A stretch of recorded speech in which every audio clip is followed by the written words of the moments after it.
At tayo nagbabalik mga tol para pag-usapan ang pagkawala ng page ni Sian Gaza. Okay, recap lang, no? Hindi ko na kasi tatalakayin yung tungkol kay Ivana at saka yung kay Mayor, yung issue nila, no? Wala tayong alam dyan at ibang usapan yon, no? Bahala na yung mga expert tungkol sa mga ganyang bagay. So, si Sian Gaza kasi, pinagtanggol niya si Ivana laban kay Mrs. Benitez na nagsampa ng reklamo sa VAUSI. At nadamay nga ang pangalan ni Ivana. At ayun, nagdadada si Sian. Medyo bumanat din yung anak ni Mrs. Benitez na si Javi Benitez. At ito nga yung kanyang post. Sabi niya at Sian Gaza, tapos biglang wala si Sian. Si Christian na lang, no? Di na natin makita yung kanyang page. Ang sabi nga niya dito, at ang sabi niya, my main account is back, sabi niya dito.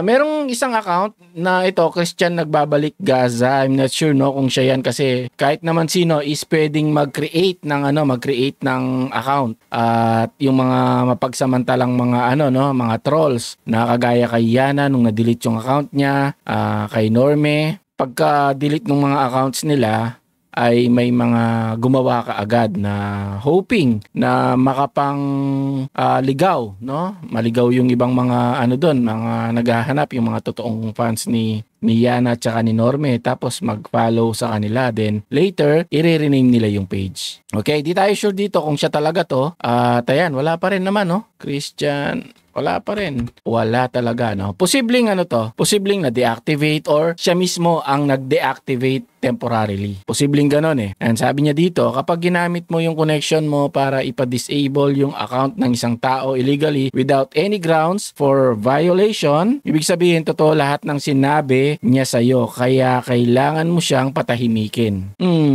I don't know, no? Hindi ko alam kung ano ang nangyari dito. Pwede kasing i-deactivate niya yung sarili niyang account to play victim. No, kunwari, biktima siya. Tapos, ito namang isa ay nung na-deactivate, naki-ride on. Ayan, no? Kunwari, siya yung nagpa-deactivate or pwedeng siya mismo talaga ang nagpa-deactivate.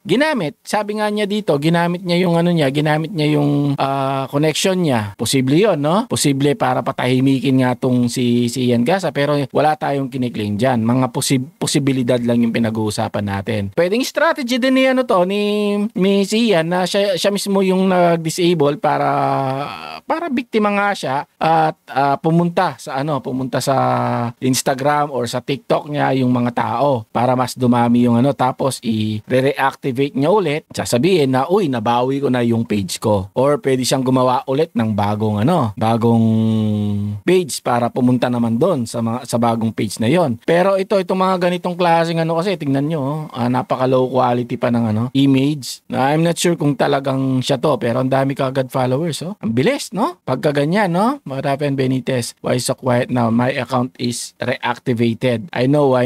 It's you, right? Tignan natin kung na-reactivate. Hindi naman di ba? Tinignan natin kanina. Wala. Tapos, may pinost ulit siya dito. Bakit kaya ayaw nyong tigilan yung main account ko? Ano bang meron sa sinabi ko? Puro bang katotohanan? Hindi ko alam kung siya to, no? My main account is back. Wala rin naman to, mga tol. Hindi ko na rin chinek yung kanyang mga, yung Instagram niya, yung TikTok niya. At di naman talaga ako interested mag-follow sa taong to eh. Although, lang naman siya, no? Mga chismis, pero minsan kasi yung mga sinasabi nito ay may mga may mga malaman naman, pero again, di pa rin natin maisasantabi yung katotohanan na naging scammer siya. At isa nga siyang pambansang marites. So, ayun, abang-abangan pa natin kung anong mangyayari dito. Like I said, posibleng siya lang yung nag-deactivate dito or na-deactivate. Hindi pa natin alam at malalaman natin yan sa mga susunod pang araw, mga tol. Okay? So, see you sa susunod nating podcast, mga tol.